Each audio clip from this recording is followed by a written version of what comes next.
So there's a lot of things in this family law case that happened 6 or 7 years ago that were pivotal in this community, but pivotal in this case.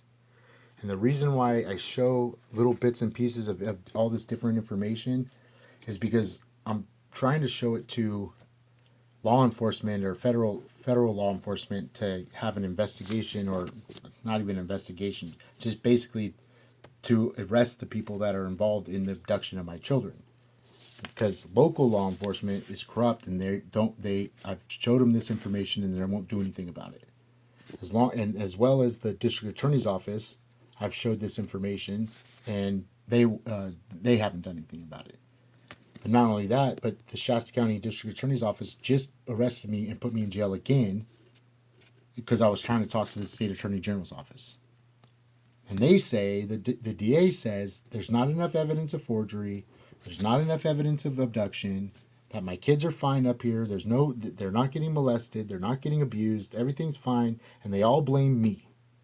They blame me for the past 7 years, saying that I'm abusive to my kids and abusive to my ex-wife, and that I'm chasing her around and stalking her for 7 years, and that I basically can't get over the fact that she left me, and what else?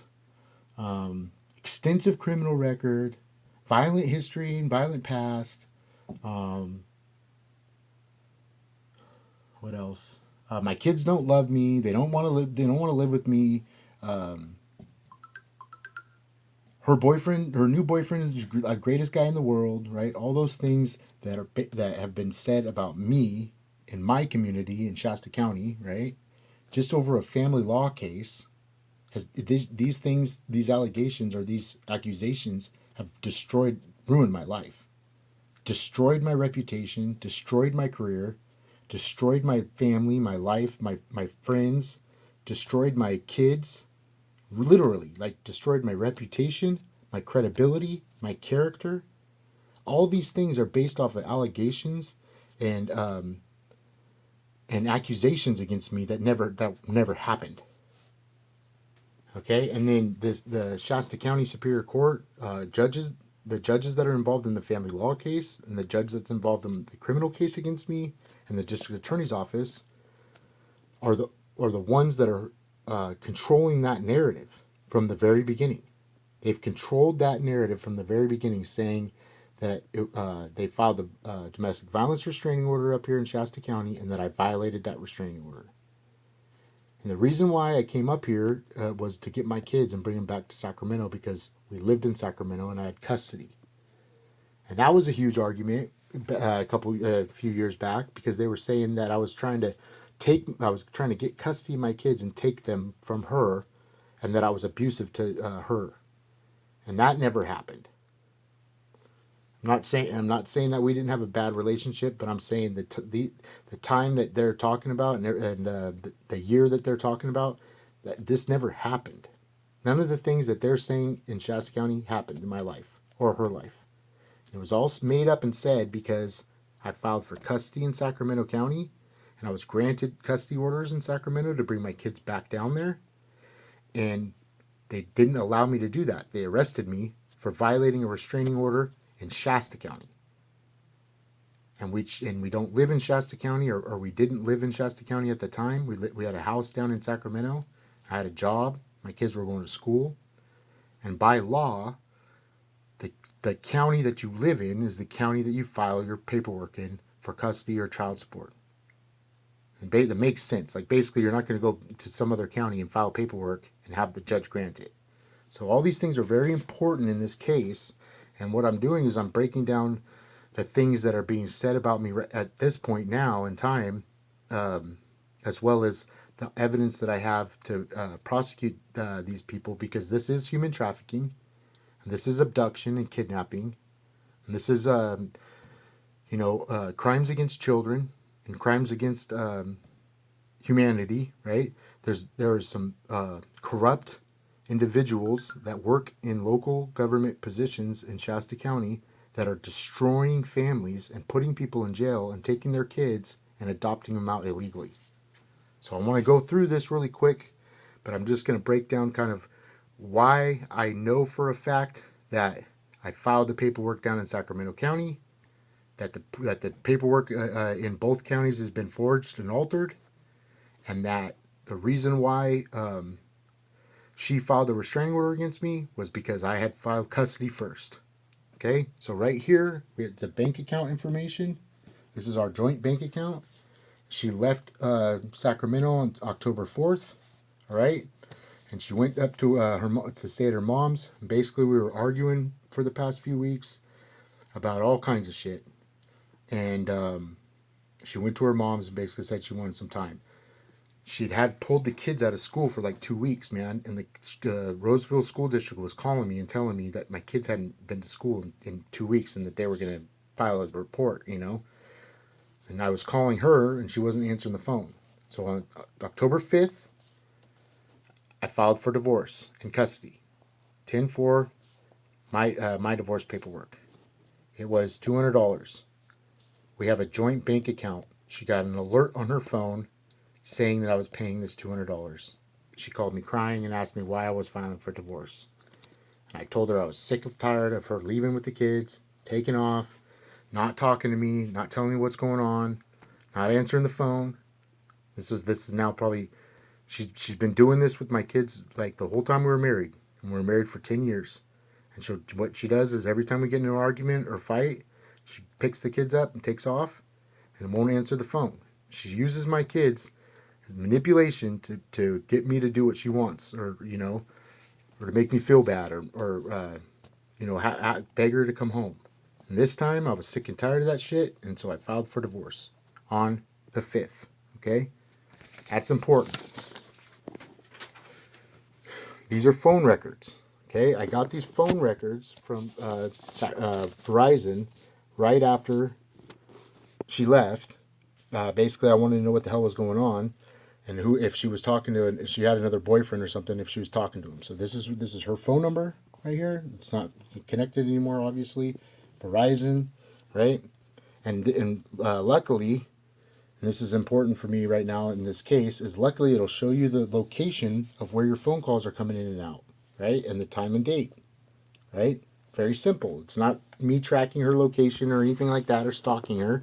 This is basically me just finding out who my wife's talking to on the phone, if she's cheating on me, because that was part of the issue, right?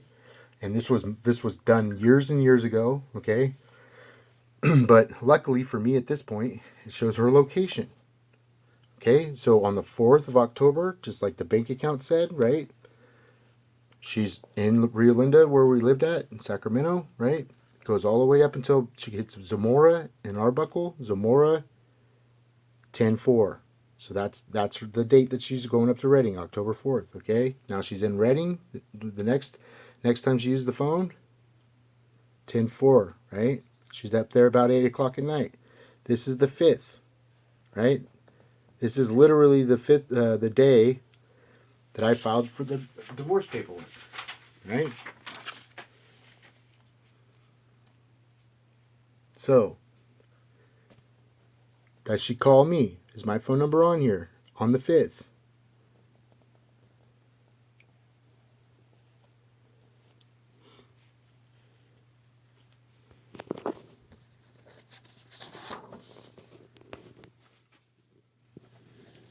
Yes, right here. That's my phone number, 916-821-9845. 10-5. She's calling me. Okay? Destination, Sacramento, from Redding. Sacramento. This is me calling her back. This is her calling me. Okay? All these phone calls right here are all me. Right? All the way down. She's talking, me and my wife and my ex-wife are talking. Okay? This is 10-5. All right? 10-5, 10-6, 10-7, right? And I have phone records to prove that information, as well as bank account information saying when I filed for divorce. Okay, well, that's really important to me right now, or really important to me at the very beginning of this case, is because I was saying from the very beginning of this case that she filed a restraining order against me after I filed for custody of my kids. Okay, so I went to Sacramento County Courthouse and I filed for custody because my ex-wife wouldn't answer the phone and wouldn't let me talk to my kids. keep disappearing with them every time we get into an argument. Now, in Redding, in Shasta County, she filed a restraining order against me. Okay, it was a domestic violence restraining order, and that was filed on the 12th of October. Okay, 12th.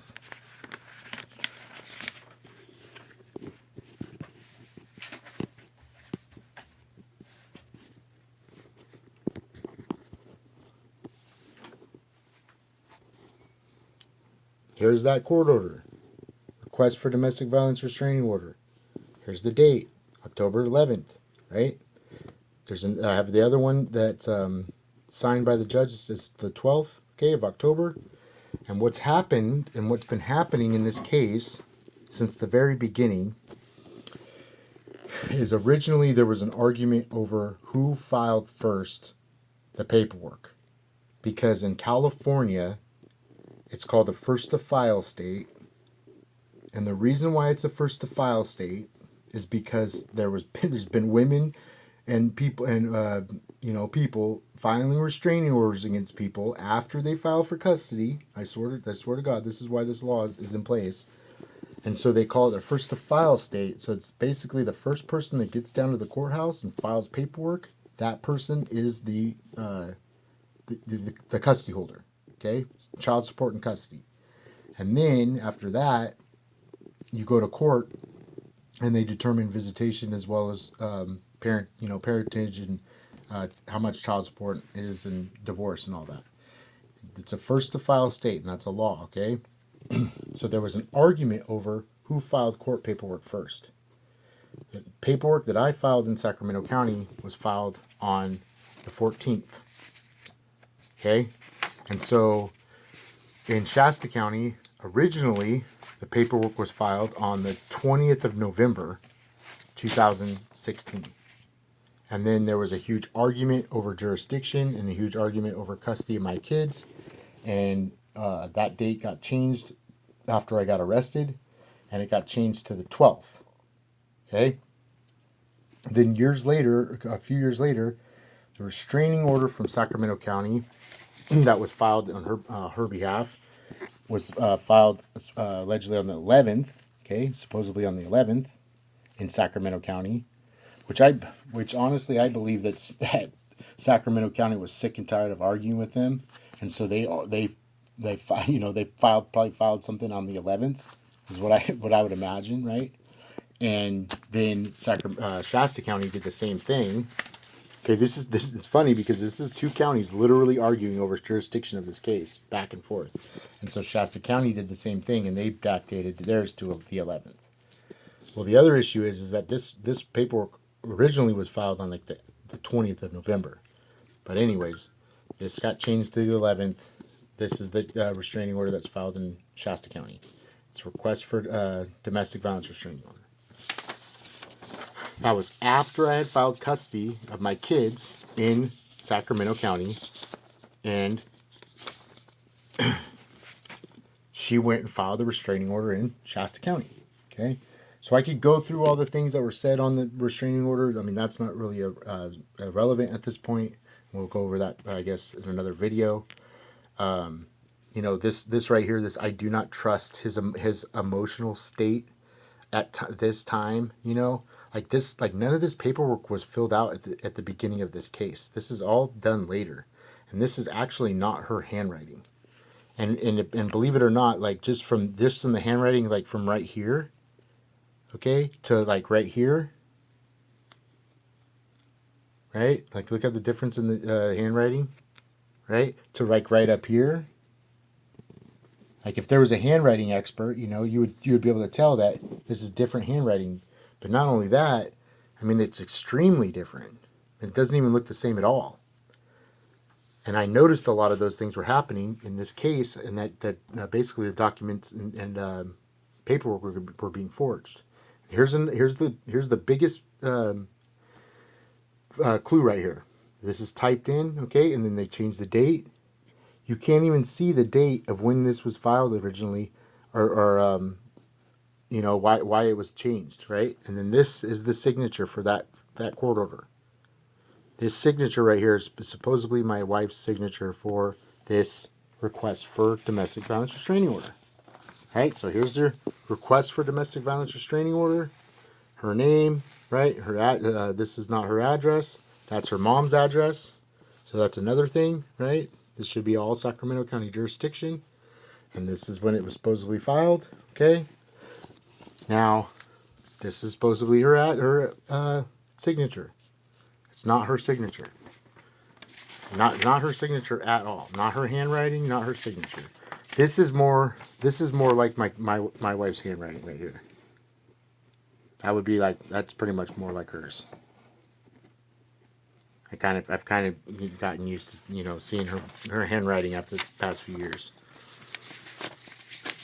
So, why is that important in this case?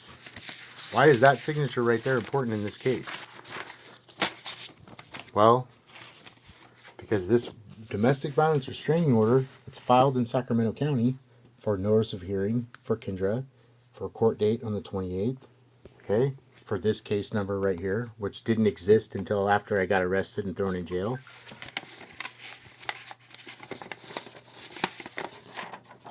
Signed by a judge, dated by a judge. Supposedly this judge signed it at this date. Signed by a clerk, dated by a clerk, whatever squiggly line clerk that is. Probably, if I was this clerk, I probably wouldn't want to put my name on there either. Filed on the 11th in Sacramento County. Right? Everybody agrees to that. Request, same type of paperwork. Request for domestic violence restraining order. Another question I had kind of at the very beginning was like, why the paperwork didn't match up. Like if you filed a request for domestic violence restraining order in one county, why didn't you just file the same in both counties? So that was another thing that jumped out at me. This paperwork right here, it's all typed up. Got her name in there. This is typed, right? This is filed at this date, dated. Same paperwork, right? DV 100, same paperwork. Why couldn't you just take this paperwork and take it up to Sacramento County in the same day, like you said? Okay, this is way different. Look at that. That's all handwritten in. Her address. Same thing right here. All this right here is all added in, right? Same thing right here. Well, if these documents are forged documents and altered and changed, then that would be a good reason why you wouldn't just take the same copy, this copy here, and take it to Sacramento County, right? So I'll show you real quick.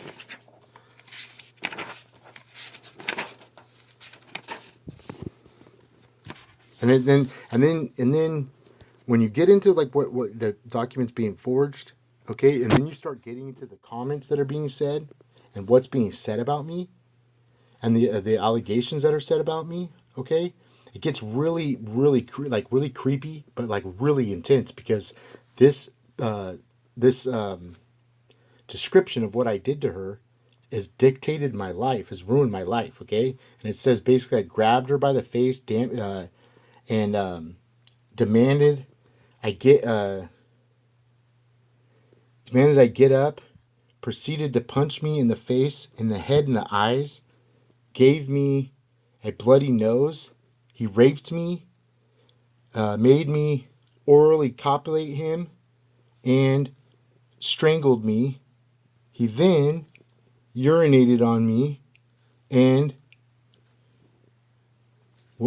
wouldn't let me leave. Okay, there's actually another one of these with the same type of description, but it says I defecated on her head, and there's different descriptions of what I did to her on each different part of the paperwork. Okay, same thing right here. This is the exact same paperwork right here, right? 1013, 10-3, so the same thing right here.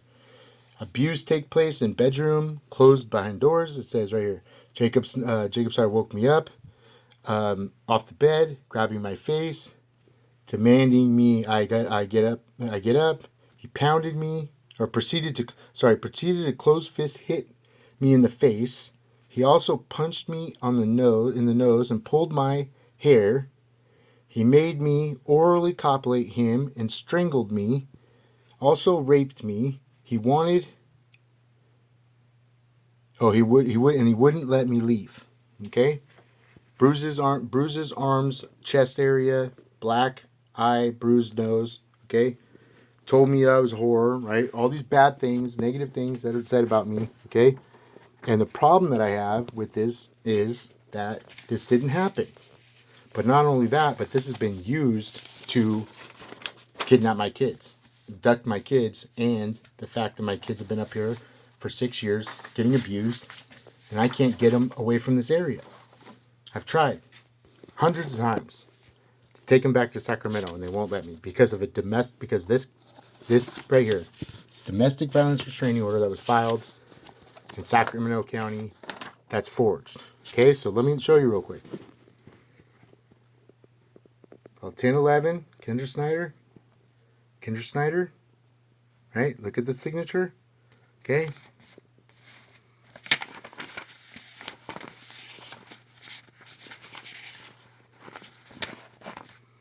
Now it looks pretty,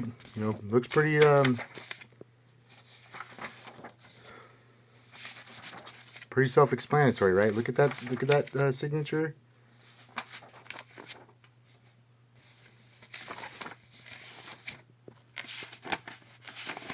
Now look at this one.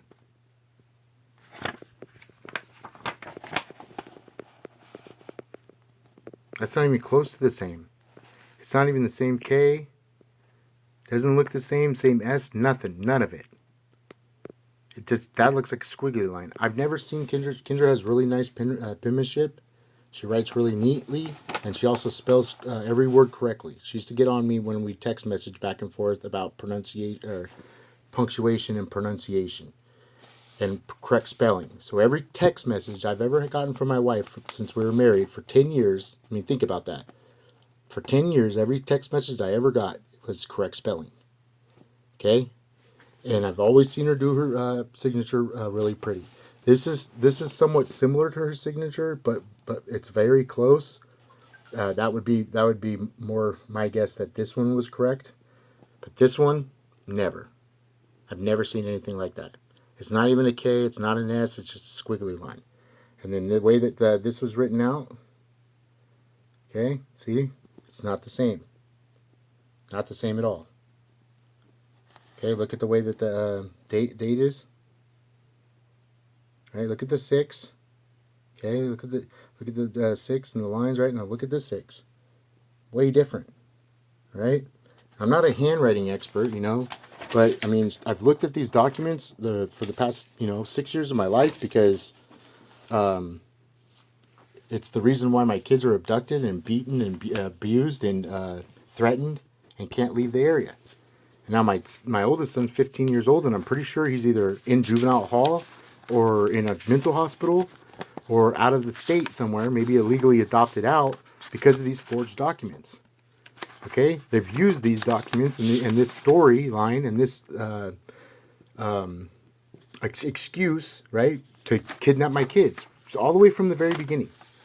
And the judge, and because it's in this county, in this case, in this jurisdiction or this county, I've had to deal with the same judge from the very beginning. Basically, the person that has forged these documents and signatures.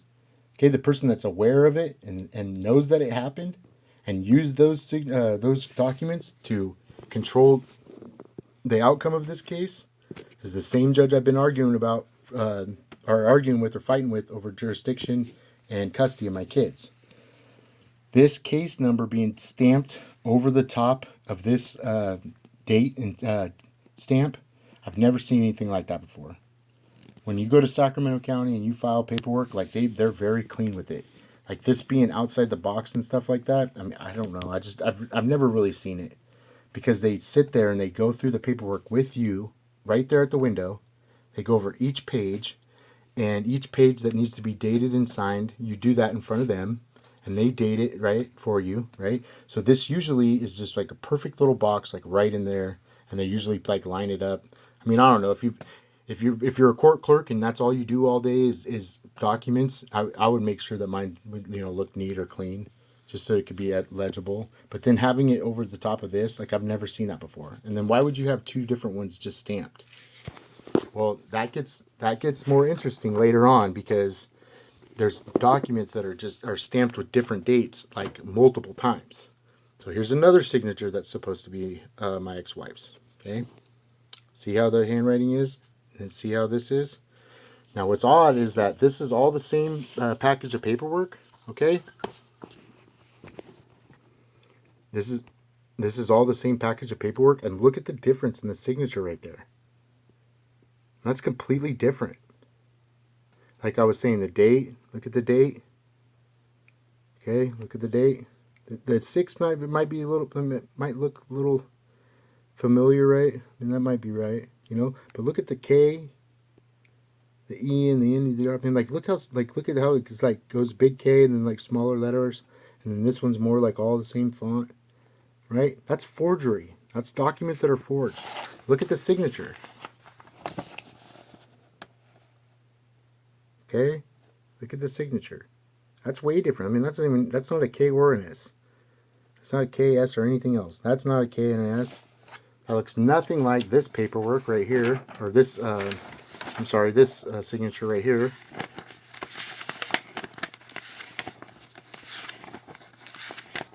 Right here, right? Nothing like that, right? Not even the same font style, right? How the other one goes smaller and gets, goes down. This is nothing like that. Now, that's really important to me, and that's what I've been fighting with law enforcement in this county for the past 6-7 years, because this paperwork, like the UCCJEA, that's the Uniform Child Custody Jurisdiction Enforcement Act, and that literally is like the law to argue over jurisdiction.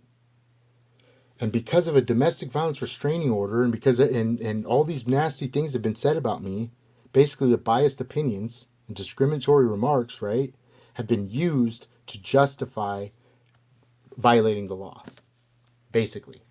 But then when you start getting into more violations of the law, like forged documents, right, then you start realizing, like, wait a minute, okay, the kids have been abducted from Sacramento County and they need to be returned, right? They need to come back.